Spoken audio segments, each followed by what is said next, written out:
warahmatullahi wabarakatuh. Bagaimana kabarnya Ibu hari ini? Kali ini kita lanjutkan materi pelajaran kita, yaitu mengenai karya 4.11, yaitu menceritakan kembali isi fabel. Untuk lebih lanjutnya, perhatikannya penjelasan berikut ini. Menceritakan kembali isi fabel. Perhatikan ya anak-anak Ibu. Menceritakan kembali isi fabel ada dua cara, yaitu secara tertulis dan secara lisan. Nah, untuk yang pertama ini kita bahas dulu yang secara tertulis. Ada pun langkah-langkahnya. Yang pertama yaitu membaca cerita fabel. Jadi anak-anak Ibu, untuk yang langkah pertama ini kamu harus membaca dulu isi fabelnya ya. Baca isi fabel ulat yang sombong berikut ini sampai habis. Langkah yang kedua yaitu menentukan peristiwa penting dalam cerita. Nah, perhatikan teks berikut ini ya.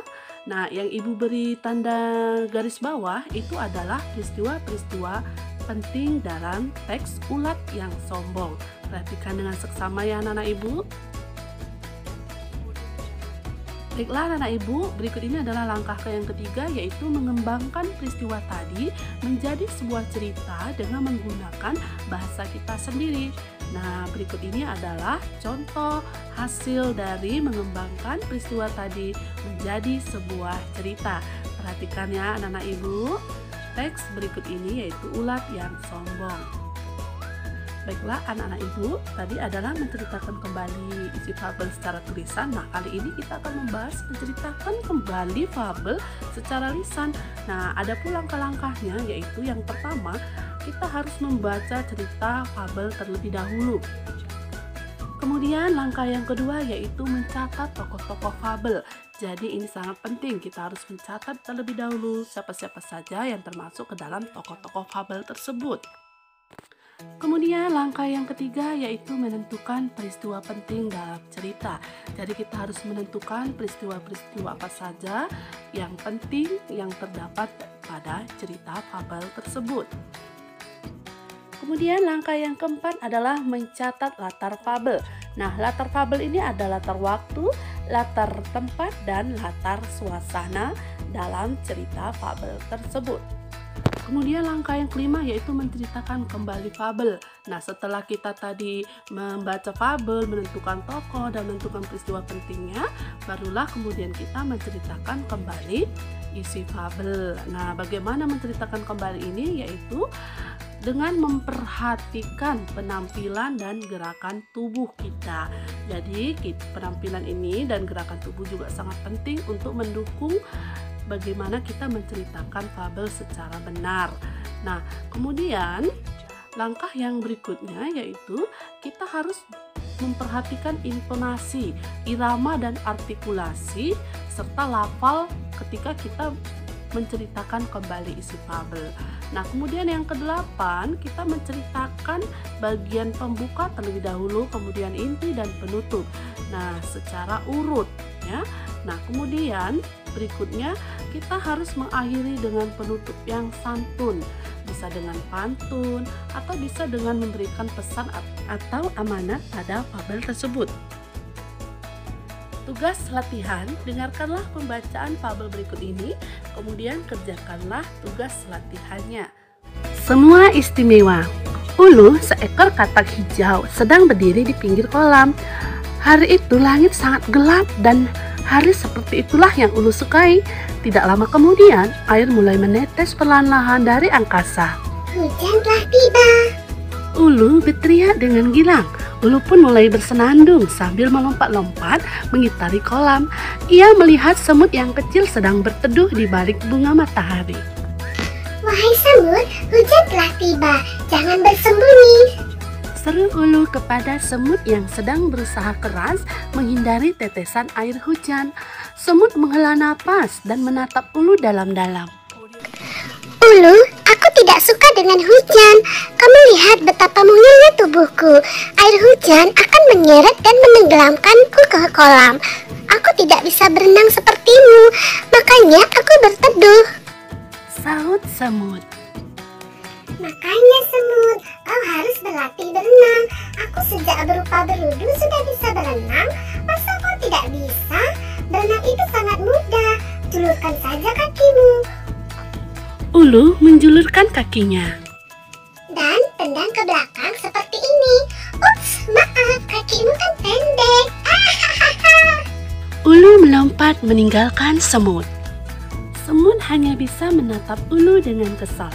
Semut tidak dapat berenang karena ia berjalan. Ulu kembali berseru.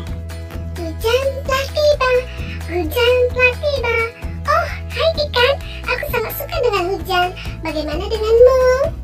Ulu berhenti di pinggir kolam dan berbicara kepada ikan yang sedang berenang di dalam kolam. Ikan mendongakkan kepalanya ke atas dan berbicara kepada Ulu. Aku tidak dapat merasakan hujan, Ulu. Lihatlah, aku tinggal bersama air. Bagaimana caranya aku dapat menikmati hujan seperti kamu, Ulu? Ikan pun kembali berputar-putar di dalam kolam. Sedih sekali hidupmu, ikan. Seandainya kamu seperti aku, dapat hidup di dalam dua dunia, darat dan air. Mungkin kamu akan dapat merasakan kebahagiaan ini. Nikmati saja air kolammu, sebab kamu tidak akan pernah dapat merasakan rintikan hujan di badanmu. Apa yang Ulu katakan sangat menusuk hati ikan. Ikan menatap ke arah tubuhnya yang bersisik, lalu menatap ke arah tubuh licin Ulu. Ikan yang bersedih hati pun berenang meninggalkan Ulu ke sisi kolam yang lain.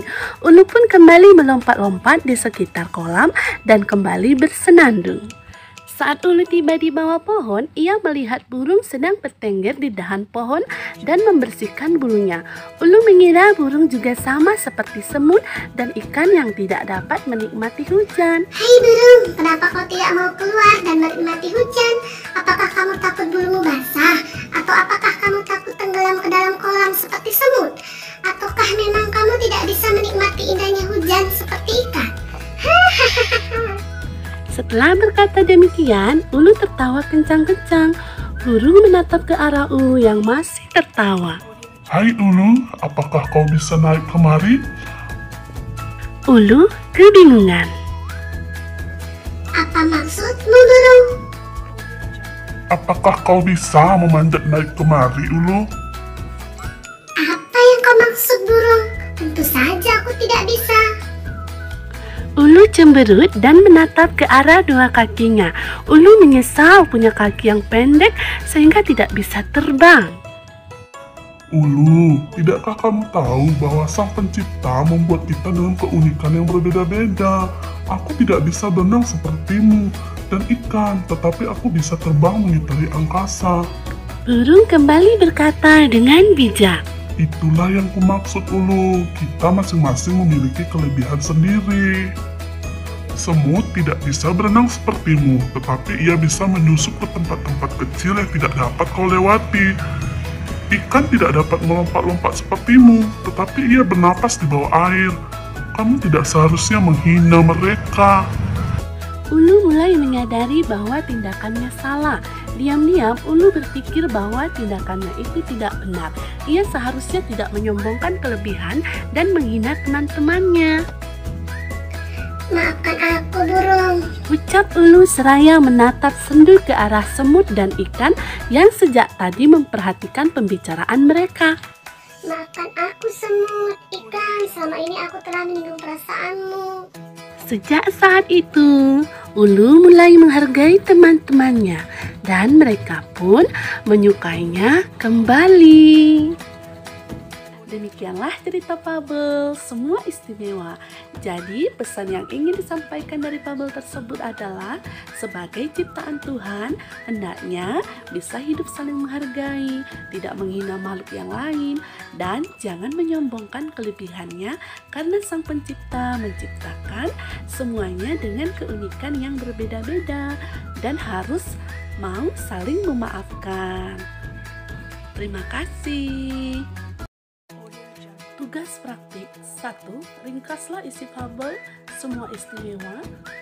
Kedua, setelah ringkasannya selesai, kamu ceritakanlah kembali ringkasan tersebut dengan nada bercerita atau mendongeng.